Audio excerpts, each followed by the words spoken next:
Good evening, Pastor Stephen here from Cross and Crown Lutheran Church, and we're continuing our reading through the Bible during this year. And we'll be reading Genesis chapters 6, 7, and 8, and with a slight commentary from myself. Again, this is not a Bible study where we're going in depth and going line by line. This is reading through the Bible, and if you have any questions, though, that you want to ask about our readings, please feel free to do so in the comment section of the video. Without further ado, let's begin. When people began to multiply on the face of the ground, and daughters were born to them, the sons of God saw that they were fair, and they took wives for themselves of all that they chose. Then the Lord said, My spirit shall not abide in mortals forever. For they are flesh, their days shall be 120 years. The Nephilim were on the earth in those days, and also afterward, when the sons of God went into the daughters of humans who bore children to them. These were the heroes that were of old, warriors of renown. The Lord saw that the wickedness of humankind was great in the earth, and that every inclination of the thoughts of their hearts was only evil continually. And the Lord was sorry that he had made humankind on the earth, and it grieved him to his heart. So the Lord said, I will blot out from the earth the human beings I have created, people together with animals and creeping things and birds of the air, for I am sorry that I have made them. But Noah found favor in the sight of the Lord. These are the descendants of Noah. Noah was a righteous man, blameless in his generation. Noah walked with God, and Noah had 3 sons, Shem, Ham, and Japheth. Now the earth was corrupt in God's sight, and the earth was filled with violence, and God saw that the earth was corrupt, for all flesh had corrupted its ways upon the earth. And God said to Noah, I have determined to make an end of all flesh, for the earth is filled with violence because of them. Now I'm going to destroy them along with the earth. Make yourself an ark of cypress wood. Make rooms in the ark and cover it inside and out with pitch. This is how you are to make it. The length of the ark, 300 cubits, its width 50 cubits, and its height 30 cubits. Make a roof for the ark and finish it to a cubit above, and put the door of the ark in its side. Make it with lower, second, and third decks. For my part, I am going to bring a flood of waters on the earth to destroy from under heaven all flesh in which is the breath of life. Everything that is on the earth shall die, but I will establish my covenant with you, and you shall come into the ark, you, your sons, your wife, and your sons' wives with you. And of every living thing of all flesh you shall bring 2 of every kind into the ark, to keep them alive with you. They shall be male and female, of the birds according to their kinds, and of the animals according to their kinds, of every creeping thing of the ground according to its kinds. 2 of every kind shall come into you, to keep them alive. Also take with you every kind of food that it is eaten, and store it up, and it shall serve as food for you and for them. Noah did this. He did it all that God commanded him. It's very interesting to see how the fall is affecting everything.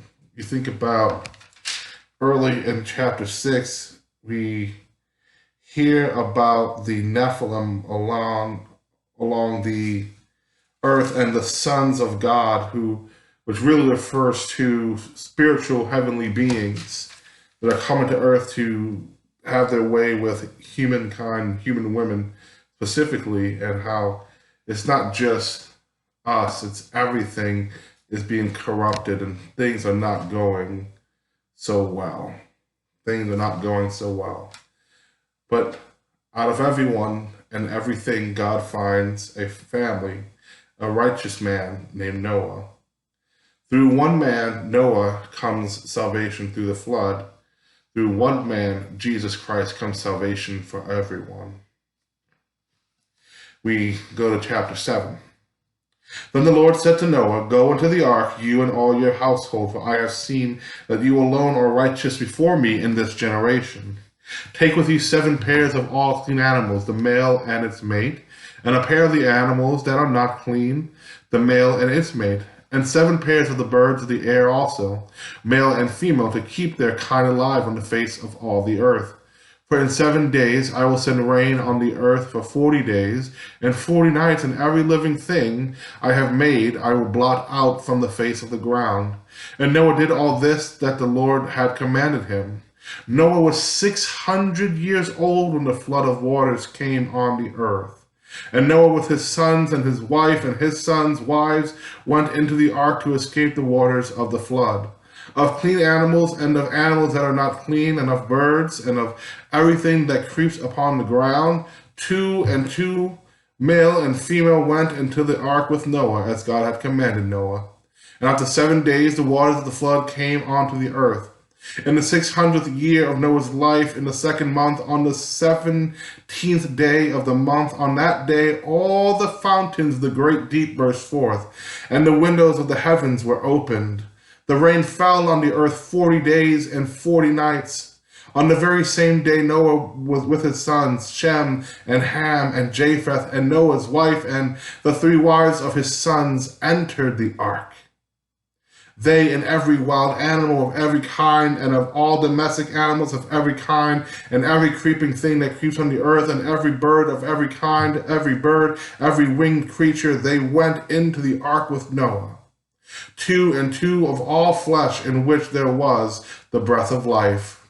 And those that entered, male and female of all flesh, went in as God commanded him, and the Lord shut him in. The flood continued 40 days on the earth, and the waters increased and bore up the ark.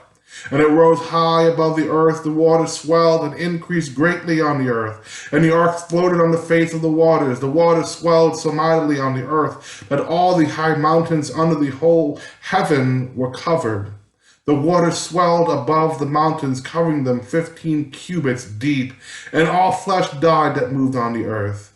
Birds, domestic animals, wild animals, all swarming creatures that swarm on the earth, and all human beings. Everything on dry land in whose nostrils was the breath of life died. He blotted out every living thing that was on the face of the ground. Human beings and animals and creeping things and birds of the air, they were blotted out from the earth. Only Noah was left, and those that were with him in the ark. And the waters swelled on the earth for 150 days. One of the interesting things that stuck out to me in this chapter is that God shut him in. How did Noah know the water wasn't going to get through? How was he able to just say, "Okay, God, I believe you, I'm going to do this"? Because I would just imagine his neighbors just be like, "Noah, what are you doing?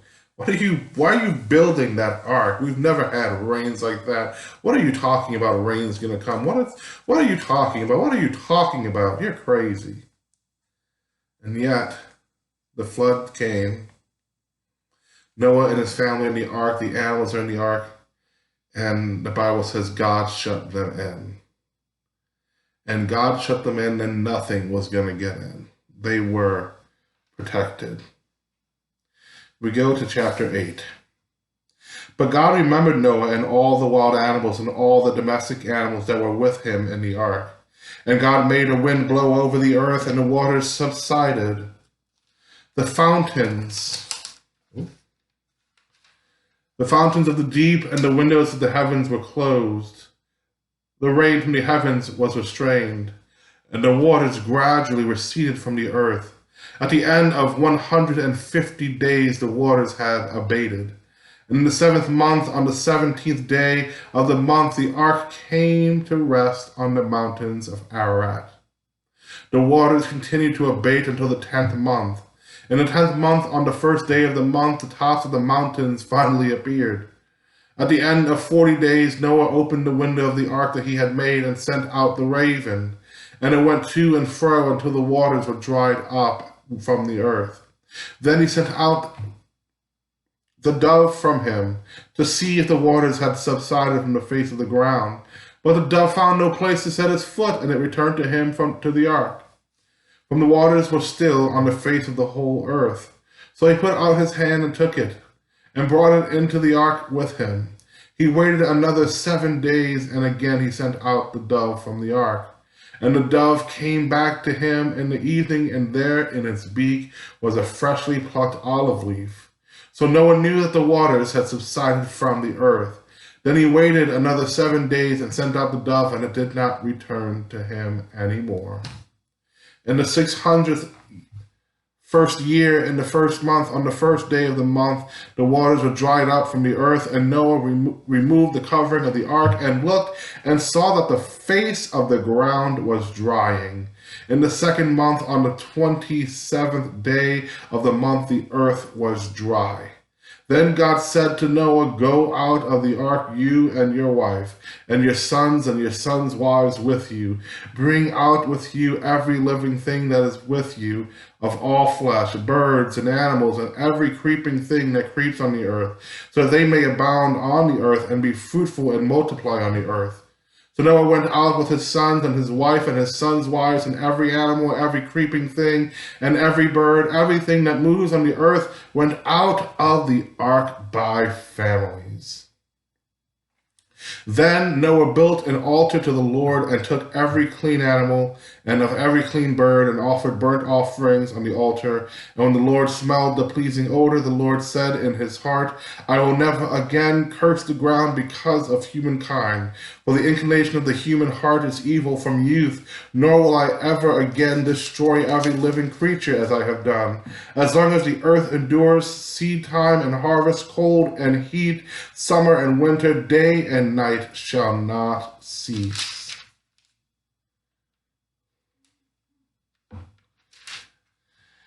So that's our reading for today. I've never really taken a lot of time to look at all those numbers and days that it took. And it took a long time for the earth to finally be dry. This was a cataclysmic event like none other. And I couldn't imagine what that family must have been thinking when they're inside the ark and all this rain is coming, everything, the waters are flooding the earth, and thinking, well, what's this going to look like? What am I going to be coming back to? I'm going to start up the whole human race with my family. Must have been hard. But you know what? Once he got to the other side of his challenge, he sacrificed to God, he worshiped God, and that's a great reminder for us. That when God gets us through to the other side, we need to bow down and worship our God as well.